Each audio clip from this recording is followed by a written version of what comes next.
Are you unknowingly living by standards that are silently suffocating your potential? It's not about external pressure, it's about the internal barriers you've accepted as good enough.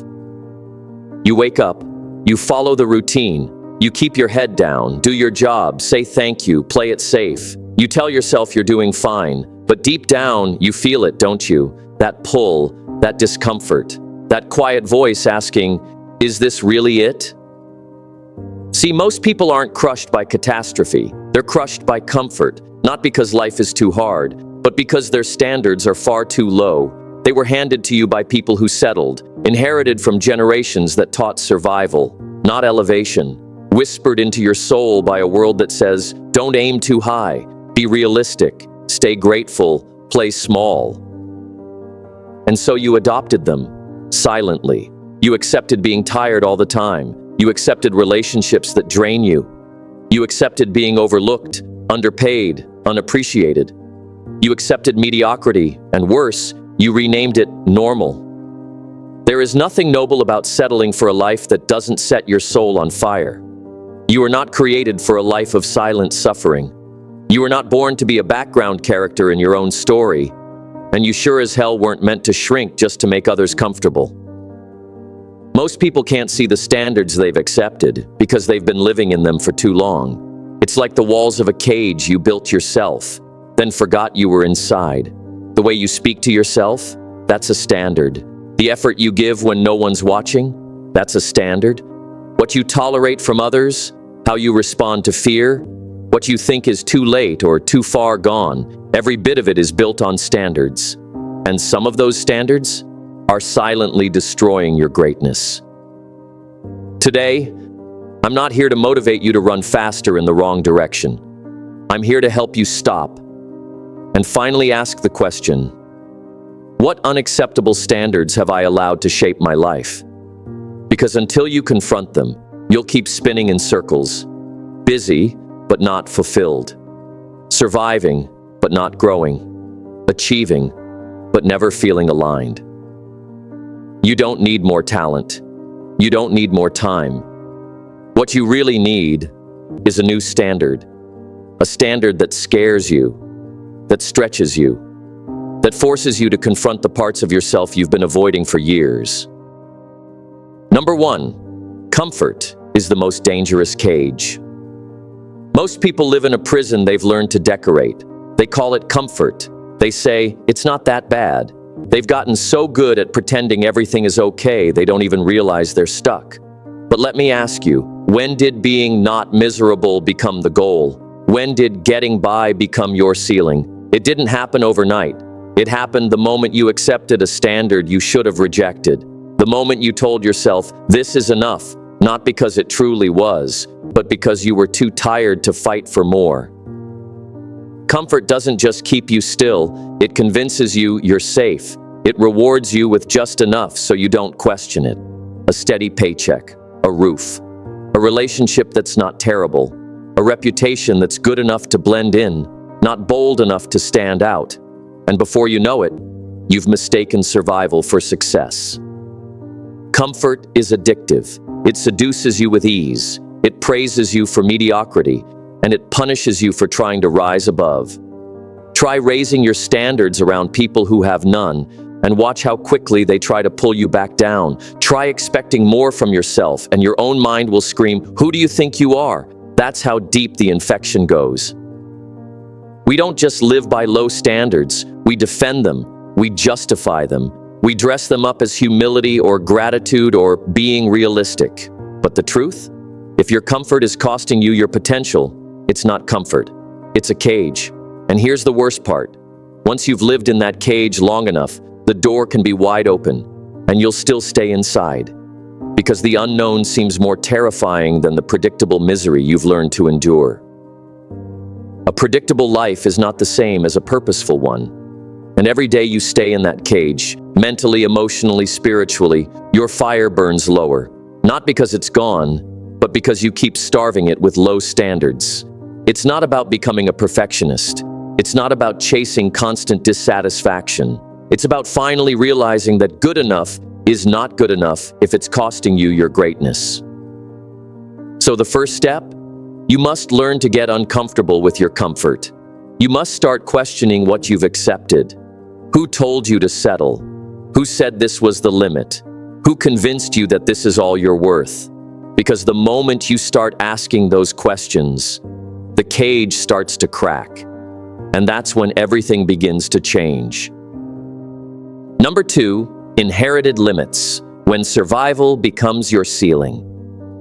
How many of your beliefs about life, success, struggle, and worth are truly yours? You were born with a clean slate, a blank mind, a wide-open sky of possibilities. But somewhere along the way, someone handed you a script. They said, "This is how far people like us go. This is what love looks like.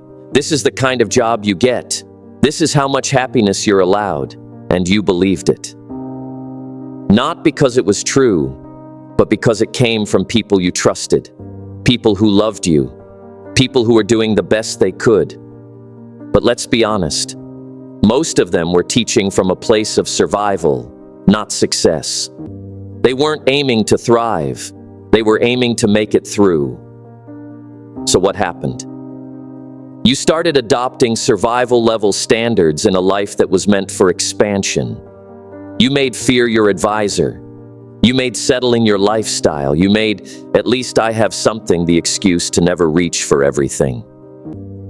And the saddest part? You thought you were being respectful by staying small. You thought shrinking yourself was a form of loyalty. You thought keeping your dreams silent meant you were being grateful. But there is no honor in abandoning your gift. There is no virtue in living beneath your calling. You owe it to your bloodline to break the cycle. Not just for you, but for everyone who came before you and never had the chance. For every ancestor who was forced to survive, but dreamed of more. For every generation that passed down their fears disguised as wisdom. And make no mistake, if you don't question the limits you've inherited, you will pass them on again. Low standards don't die with time. They die with confrontation. With the courage to say, "That may have been enough for them, but it's not enough for me." And that's not rebellion. That's responsibility. That's growth. That's evolution. You're not disrespecting your roots by rising above them. You're honoring them by refusing to stay buried in the same soil. But you have to choose.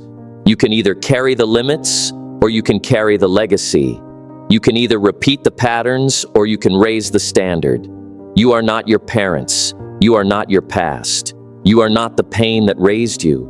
You are the one who gets to decide how far this story goes. Number 3, the silent agreements that sabotage you. The silent agreements you've made with yourself. They weren't written down. You didn't speak them out loud, but you made them. Little compromises, subtle decisions, quiet promises to keep your life small enough to be manageable. It sounds like this. "I'll just stay here. It's not what I want, but it's safe. I'll stop trying so hard. I don't want to be disappointed again. I won't speak up. It's easier to stay quiet." Those are agreements, and they're dangerous because they're invisible. You don't even realize they're running your life until one day you wake up and feel numb. You stop dreaming. You stop reaching. You stop feeling alive, not because you're broken, but because you've been honoring the wrong agreements for too long. Let me ask you, when did you agree to live with that level of stress every day? When did you agree to let people speak to you with disrespect? When did you agree that rest was a luxury instead of a necessity? When did you decide that your needs should come last? Some of you are living by standards so low they wouldn't even be acceptable for a stranger, yet you apply them to yourself every single day. You've trained yourself to tolerate discomfort that would make others walk away. And now you wear it like a badge of honor, when it's really a sign of deep self-neglect. But here's the good news. The same way you made those silent agreements, you can break them.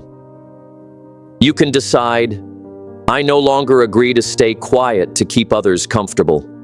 I no longer agree to sacrifice my peace to please people who wouldn't bleed for me. I no longer agree to live in a box someone else built." Because guess what? You don't rise by motivation, you rise by decision. The world won't ask you to raise your standards. It's content with you playing small, because small people are easier to manage. But you weren't made to be manageable. You were made to be magnetic. You were made to challenge the room when you walk in, not by force, but by presence.